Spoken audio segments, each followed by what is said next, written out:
let's get to, overarching thoughts of this draft. We had Ty Simpson go to the Rams. We had 9 offensive linemen taken.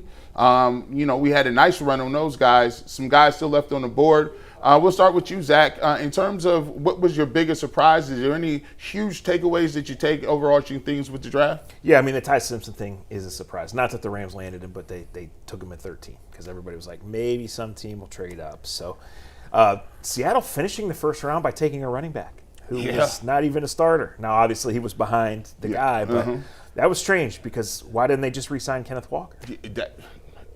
How old was he?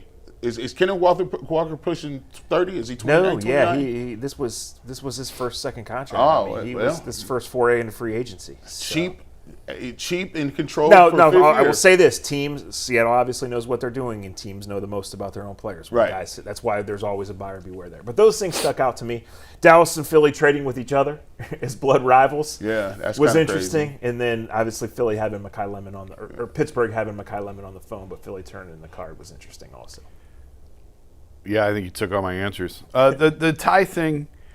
Listen, I trust the Rams over pretty much any other team in the NFL when it comes to offensive quarterbacks. So if they stamp them and say this is the guy that they want to replace Stafford, I think they've earned that right. Hey, go ahead, McVay. I open my okay. Yeah. Okay. I know there was some question about the look on Sean's face if he really wanted to do this or not, but those guys are pretty tight. Les Snead and McVay, they're usually in lockstep. So we'll wait and see how that plays out. I didn't think that there was any whoa moments really, like Penix to the Falcons. It really didn't. I guess Ty to the Rams is the closest you could come to that.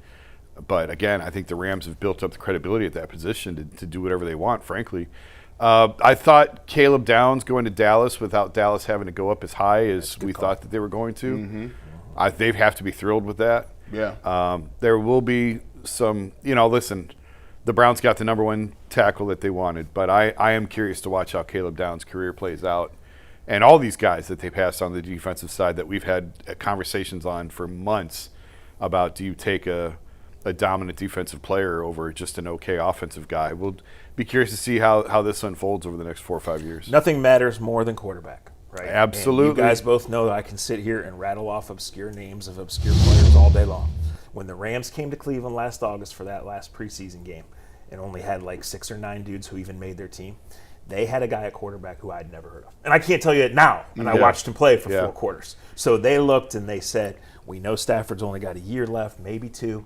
We know we have a Super Bowl team. We know Ty Simpson was really good before the injury in his only year as a starter. We like his skill set, and we can provide him that year, maybe 2, to learn. It makes perfect sense. It was just like, oh, wow, they really did it. I saw where Snead told Stafford, the job is yours as long as you want it, which I do think – I know that there was some animosity with Favre and Aaron Rodgers and Jordan Love when the Packers have gone down this road.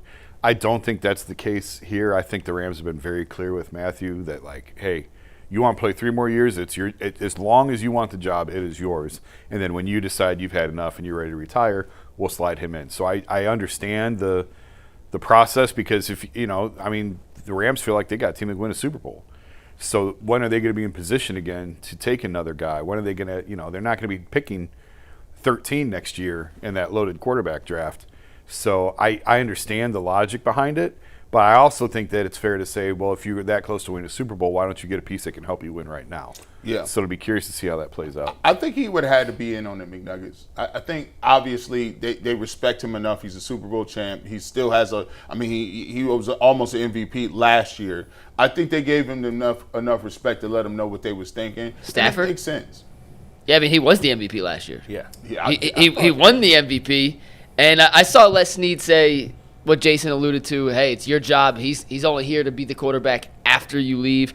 And I get the whole sentiment of you may never be drafting this high again. If you like Simpson, go and get your guy. You figure it out later, but you need the quarterback, the next quarterback succession plan.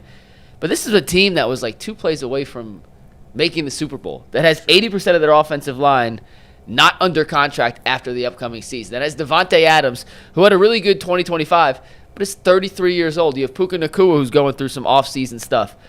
That's a team that could win the Super Bowl in 2026, hands down, and you just use a 13th overall pick on a player who does not factor into your immediate window to win right now. It's a risk. I don't love it, and I feel like they could have got it by trading back later in the first round if they really like Simpson and picked up some extra assets. But in McVay, I guess you have to trust. He's earned the benefit of the doubt. Yeah. But I don't like it. Well, let me counterpoint that, Mike. The reasons that they are and maybe should have won the Super Bowl last year are Stafford and McVay, but that roster is full of guys they've nailed in the 3rd round, 5th round, Puka being one of them. They are really, really good at that. And I know a guy they're after, either tonight or Saturday, is a local guy, Landon Robinson, the defensive tackle from Navy. He's not Aaron Donald. No one is. He's the same body type. The Rams are one of the hardest teams on him, so keep that in mind. The other part to the Simpson conversation that's more relevant here than us just talking about surprises. Got 10 seconds. Everybody thought it'd be Jets or Arizona, right? Well, now they need quarterbacks. So does Pittsburgh. So does Cleveland at some point. Now, does that lead to a scramble tonight?